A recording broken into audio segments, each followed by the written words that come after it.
Hey guys, this is a little bit of a Blu-ray update. I just started opening it with a shot of some fruit shoot. And damn, is this drink good. Delicious and healthy. Sure is. Okay, so let's get to the point. Some of these films, I don't know, you may have seen, like I may have shown them on a video, I'd really doubt it though. But just in case, if you have, then I'm sorry, I might have shown them. But this is basically the update I've had over the last 2 months. So, yeah, here it goes. But I think one of them isn't new, but I'll just get it out anyway. So I'll just start off with probably the earliest one I got was Them, and yeah, I have no idea what this is about, and I haven't even seen it, so this isn't a great review so far. But apparently it's the scariest film since Wolf Creek, and that, I think, in my opinion, total film, that's a really good thing to say about something, because Wolf Creek was fucking good. I don't know if you could call Wolf Creek like scary as in, well, in my opinion, Insidious scary, because Insidious scary is just jumpy, but Wolf Creek was definitely scary if you were comparing it to a lifestyle situation, being, you know, sort of captured and drugged and tortured. So yeah, that if it's like that, then definitely fucking scary. But apparently this is really bad. But I haven't seen it, so I don't know. Pick it up, I think, if you want to. But it's got a lot of good reviews, and me and my dad read Total Film. Well, I actually just flick through the pictures and look at the new films coming out. But yeah, that's a 4 stars, so it must be decent. But yeah, just check that one out. Alright, so the next one we got is, I'll go like in the least decent order. Whoops. Okay, so the next one is a trilogy, The Omen 1 to 3. And sorry if I called this not so decent when it might be, but I've only seen number 1. And I've kind of seen number 1 actually. I haven't seen 2 or 3.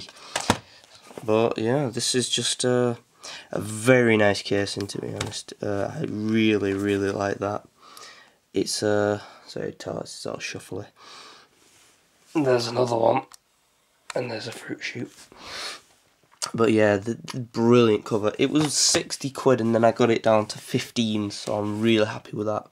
But I didn't like the Omen cover for the first film, as it's just a darkish background with this just stone angel in the front with like tears coming out its blood coming out its eyes. That looks a bit like weird. It just looks poorly done, but this is absolutely fantastic. I love the crow and the little Damien standing there. I think that's absolutely brilliant. So yeah, this is a brilliant bargain. But yeah, okay, on to the next one. I've got a triple here, but I didn't buy it in a triple set. I got Hostel 1, and I remember the first time I watched this, I thought it was absolutely brilliant. It was the right mood. I had nothing. I knew nothing about it, but yeah, it was a good film. And then I watched it again, and I did not like it. I thought it was terrible, but it was brilliant the first time. But yeah, this is like one of those early Blu-rays, and it's like, oh, you can play it on your PS3, you can play it on your PS3. Get it just for the PS3, and then I did. But it's more like a not so much as a Blu-ray thing now. It's like, this is a Blu-ray, buy it for Blu-ray player. This was like a PS3 thing. But yeah, I'd pick Hostel 1 up if you were, you know, interested in what it's all about. Then Hostel 2, which is also very good. The first time I watched it, in my opinion, Hostel 1 was the best, then Hostel 2. But then this has more of a story, and it actually gives you the story. So then it just, yeah, this probably was the best one. These cost ridiculous prices though. I remember seeing both these for 18 quid each, and I was like, holy Jesus, no way. But then I found that one for 6 or 8, so I was like, or 5 actually, so that I have to buy it. Just because I'm not waiting until it goes back to 18. And Hostel 3, which I thought was pretty ridiculous. It had such a bad story and acting. There was some good bits, like at the beginning, there was some tits in it, and I was happy with that. also, they trick you at some point. You're like, oh, well, I know what's going to happen. And then it really did not happen. It did not turn out to be that. For instance, there's this one guy, he goes to a room, and he sees there's these two people, and they're all, like, from another country, which, in Hostel 1 and 2, they are, like, that's how they catch people. It's people, like, from, like, Serbia and shit. So, it's, you know, foreign countries, and they all seem to be in on it. And then they're all, like, giving him beer and stuff, and the women are trying to seduce, I can't really say it, seduce him or whatever. And he's like, oh, I don't know, because I'm like a geek and I'm in college. I don't know, I'm in college, so I just get all my studies. And then they're like, okay, then we will go have shower. So this guy's like, hey, actually, you can have one of my beers, because he didn't trust them. And they're like, okay then. And then she goes to shower and she falls over, and then the guy's like, quick, you have to come in here. And it's like, oh, don't go in there, there'll be some sort of torture room. And when he does, she's actually knocked out, and then this guy who was like, hey, I'm a college kid, he like knocks that guy out, and it turns out that he was actually the guy who's capturing people and selling them for torture, which was really good, because it was like, you did not expect that. But yeah, that was the only good bit, and this was a piece of shit. Okay, next film, Lock, Stock and Two Smoking Barrels, and this is one of those brilliant films you have to see. It's English, so it's good. But this is like the original Snatch, but not as good as Snatch.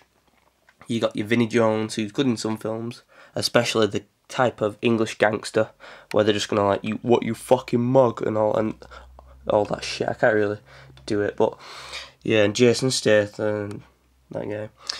But yeah, brilliant. This is a really good film. If you're into the English sort of gangster movie, you know, the whole, hey, I got this money, and then, oh wait, I lost that money, and then, hey, look, my mama's got that money, and oh, my granddad's got that money, then you'll like that. Also, Football Factory, which is the best football fighting film I've ever seen, and Danny Dyer is good in this. If someone said he wasn't, then they're pretty wrong with that, because this is a great film. And I know Green Street's supposed to be good, which I haven't seen, and Rise of the Foot Soldiers was good, because that had a brilliant story, but this is just my favourite. It's just so good. Okay, next one. Oh, another English, Layer Cake, with Daniel Craig, and actually Tom Hardy at the beginning, and this is also a fantastic film.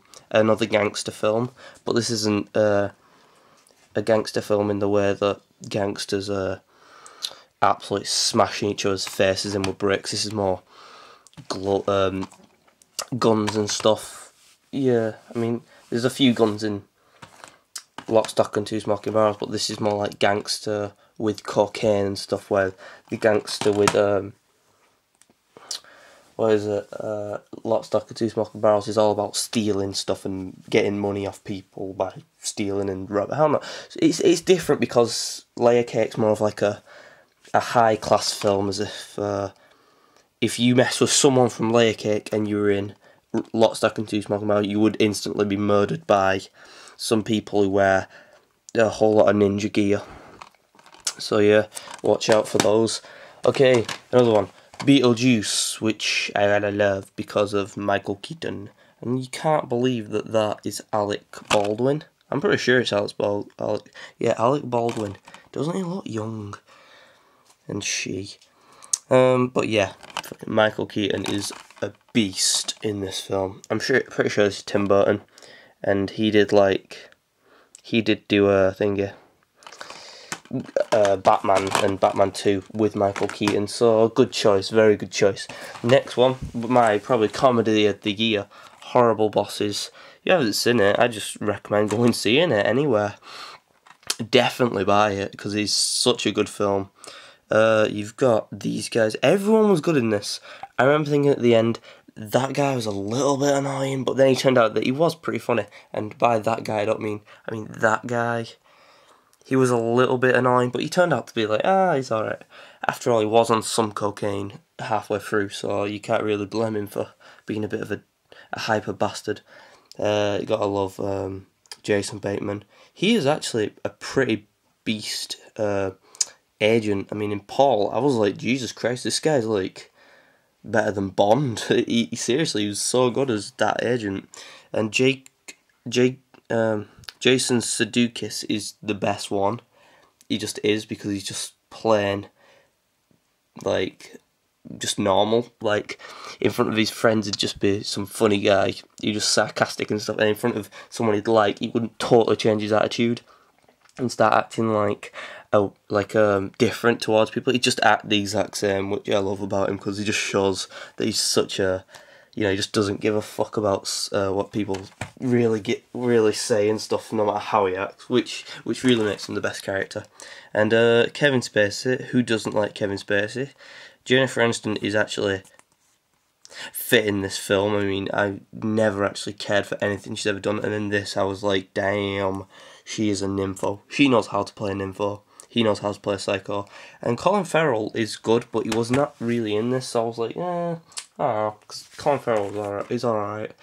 But this is fucking hilarious.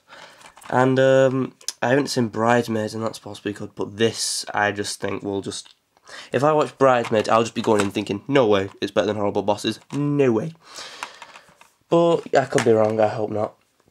Okay, this one, Mimic. This was alright, but it wasn't that good. I mean, Guillermo del Toro, he did Pan's Labyrinth and Hellboy, and I was like, yeah, they're alright. I mean, Pan's Labyrinth is brilliant, but Hellboy's like, it's alright. It's a bit silly at some points, but...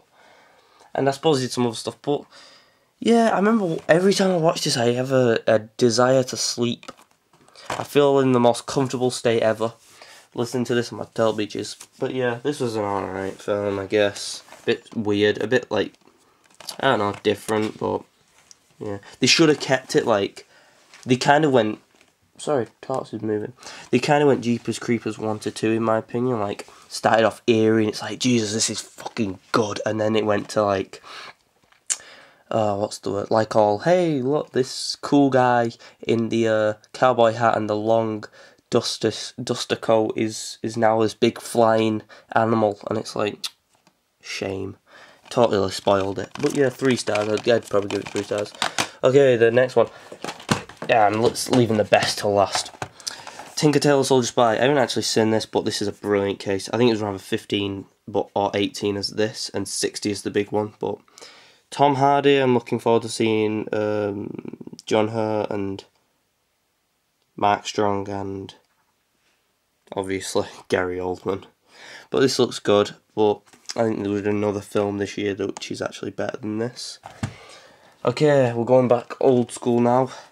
A Taxi Driver, which I will do in a minute, but before that I'll just do the film of the year. Drive. This was the best film ever.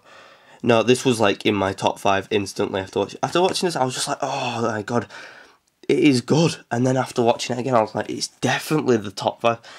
Ryan Gosling is now like one of my most favourite actors. Nah, I mean, every time I'll see a film, and if it's like got 2 stars or 1 star, I'll just go, it's Ryan Gosling.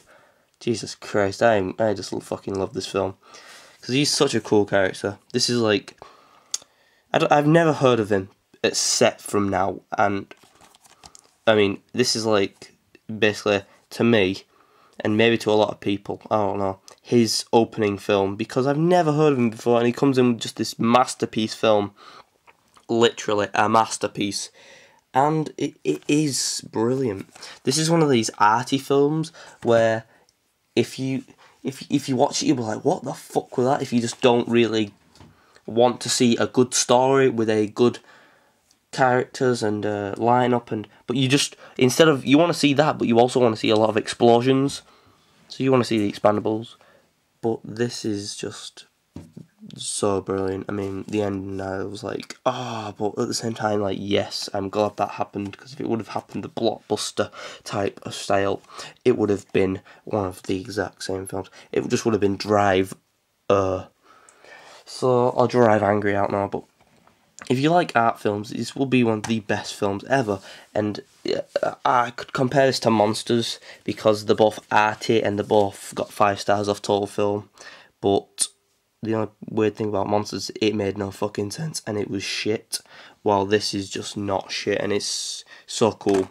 The soundtrack also puts it up to 5 stars, just like with, well, I'm trying to think, but one film had the soundtrack which was absolutely amazing. But yeah, this soundtrack and this film and this character Ryan Gosling was just the best film, made it the best film of the year. So I definitely had to pick that up. And now we're going to Taxi Driver, which is one of the best films I've ever seen, starring Robert De Niro. Taxi Driver. If you haven't seen this, this is more, in my opinion, this is also like an arty film because it's just slow, but it just kicks in and it's just like, pay attention and you're in love with it. So yeah, I was maybe thinking we might do a Swedish of this, so that means I'd have to do that, and I am willing to do it in the summer holiday. So maybe, alright, if we're doing a Swedish and this comes up, in the summer holiday comes up and I'm nowhere near finished, I might not do it, but I will definitely try and do it, and that means that will come in.